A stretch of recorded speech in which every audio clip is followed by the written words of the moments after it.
প্রজাতন্ত্র দিবস উপলক্ষে আজকের নিবেদন একটি ছোট গল্প। সাইকেলের ফ্রেমে দুই ভারত ভাগ্য বিধাতা। কলমে সায়ন সরকার। ২৬শে জানুয়ারির তপ্ত দুপুর।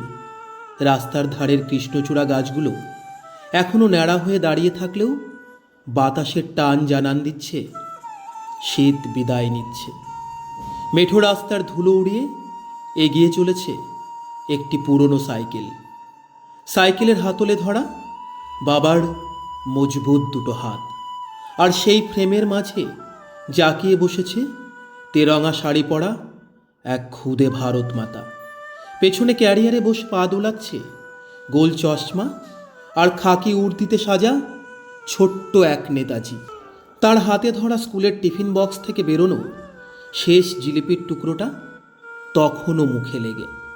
বাবা প্যাডেল করতে করতে ঘাটটা সামান্য ঘুরিয়ে জিজ্ঞেস করলেন, স্কুলে প্রজাতন্ত্র দিবস উদযাপন কেমন হলো? নেতাজির সাজে থাকা ছেলেটা জিলিপির রস আঙুল থেকে চাটতে চাটতে উচ্ছ্বসিত গলায় উত্তর দিল, দারুণ বাবা। জানো, আজ হেডমাস্টার মশাই আমাকে সবার সামনে ডেকে বললেন, সুভাষ তুমি এগিয়ে এসো। আমি যখন মঞ্চে গিয়ে স্যালুট করলাম সবাই খুব হাততালি দিচ্ছিল। দিদিমণি আমাদের জিলিপি আর লাড্ডু দিলেন। আর যেন আমাদের ক্লাসের শানু না আজ গান্ধীজি সেজেছিল। ওর চশমাটা বারবার নাক দিয়ে পড়ে যাচ্ছিল। ও তো লাঠি নিয়ে হাঁটছিল আর বলছিল স্বাধীনতা নাকি ওরাই এনেছে।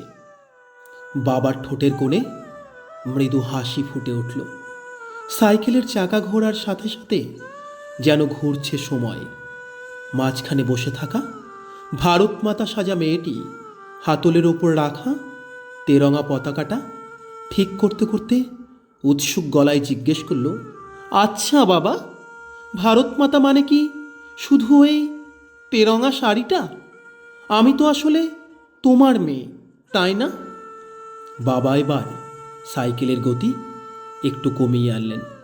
তার মনে পড়ল নিজের ছোটবেলার কথা।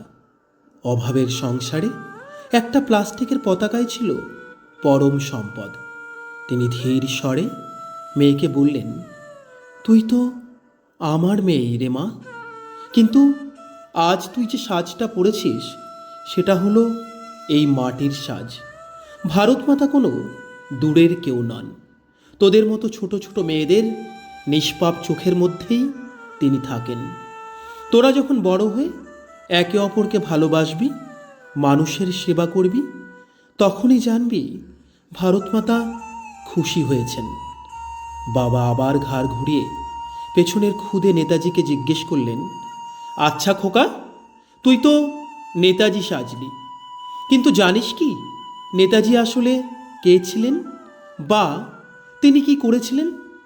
ছেলেটা একটু দমে গিয়ে বুক ফুলিয়ে বলল, তিনি তো লড়াই করেছিলেন, তাই না বাবা? শুধু লড়াই নয় রে পাগল, তিনি শিখিয়েছিলেন নিজের দেশের জন্য সব কিছু ত্যাগ করতে। তিনি চেয়েছিলেন এমন একটা দেশ যেখানে কারোর উপর কেউ জুলুম করবে না। আজ তোদের হাতে এই যে তেরঙা পতাকাটা দেখছিস, এটার সম্মান রক্ষা করার জন্য তিনি ঘর বাড়ি সব ছেড়ে দিয়েছিলেন। আজ আমরা যে স্বাধীনভাবে এই মেঠো পথে সাইকেল চালিয়ে যাচ্ছি, এর পেছনে তার মতো অনেক মানুষের রক্ত লেগে আছে। কথাগুলো শুনে ছেলেটি কিছুক্ষণ চুপ থাকল।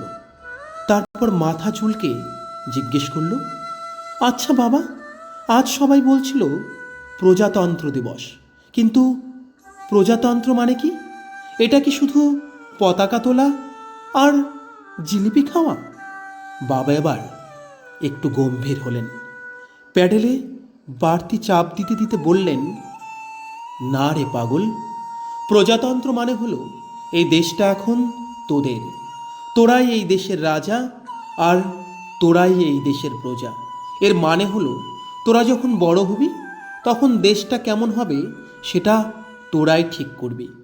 তোরা যেন ভয় ছাড়া কথা বলতে পারিস, নিজের অধিকারের কথা বুক ফুলিয়ে বলতে পারিস। এই সাহসটুকু পাওয়াটাই হলো প্রজাতন্ত্র। আজ যে এই নীল আকাশের নিচে নিশ্চিন্তে বাড়ি ফিরছিস, এই অধিকার পাওয়াটাই হলো আসল স্বাধীনতা। মেয়েটি হঠাৎ সাইকেলের হাতলে রাখা তার ছোট হাত দুটো দিয়ে বাবাকে জাপটে ধরে জিজ্ঞেস করল, বাবা, নেতাজি কি জানতেন যে একদিন আমরা এভাবে তোমার সাইকেলে চড়ে স্কুল যাব? বাবা উত্তর দিলেন, জানতেন রে মা। তিনি আর তার মতো বিপ্লবীরা চেয়েছিলেন এমন একটা দিন আসুক যখন কোনো ভয় থাকবে না।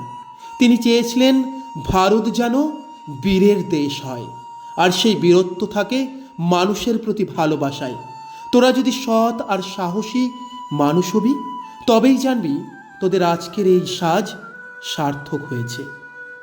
20 বছরের তরুণ যে স্বপ্ন নিয়ে আজ কলেজ যায়, আর 80 বছরের বৃদ্ধ যে শান্তি নিয়ে বিকেলে বারান্দায় বসেন, এই দুয়ের মাঝখানের মজবুত সেতুটি হলো আমাদের সংবিধান। অথচ আজ মাঝে মধ্যেই আমরা সেই অধিকার আর কর্তব্যের কথা ভুলে যাই। বাবা চাইলেন তার সন্তানদের রক্তে সেই বোধটুকু আজই বুনে দিতে। বাড়ি প্রায় চলে এসেছে। সাইকেলের চেনের ক্যাচ ক্যাচ শব্দে একটা ছন্দ আছে। ছোট ছেলেটি পেছনের ক্যারিয়ার থেকে হঠাৎ কাচুমুচু মুখে জিজ্ঞেস করল, আচ্ছা বাবা, আমি কি সত্যিই বড় হয়ে নেতাজির মতো হতে পারবো? বাবা হাসলেন। এই কি, এর উত্তরে শুধু হ্যাঁ বলা যায় না। তিনি মনে মনে ভাবলেন, এই ছোট্ট প্রাণগুলোর মধ্যেই লুকিয়ে আছে আগামীর বিবেক। তিনি পরম মমতায় বললেন, শুধু নেতাজি কেন, তুই তার চেয়েও বড় কিছু হবি। তুই একজন সৎ মানুষ হবি। সেটাই হবে তোর দেশের প্রতি সবচেয়ে বড় উপহার। সাইকেলটা বাড়ির সামনের আম গাছটার নিচে এসে থামল। দুই খুদে যোদ্ধা নেমে পড়ল। তাদের ড্রেস ঘামে ভেজা, হাতে ধরা ছোট কাগজের পতাকাগুলো রোদে একটু দুমড়ে গেছে, কিন্তু মনের কোণে আগামীর এক নতুন ভারতের স্বপ্ন যেন সতেজ হয়ে রইল। প্রজাতন্ত্র দিবস আসে এবং যায়, কিন্তু এই মধ্যবিত্ত বাবার সাইকেলের ফ্রেমে যে ভারত মাতা আর নেতাজি বসে থাকে, তারাই আসলে এই দেশের আসল পাহারাদার। জয় হিন্দ, বন্দে মাতরম। ধন্যবাদ।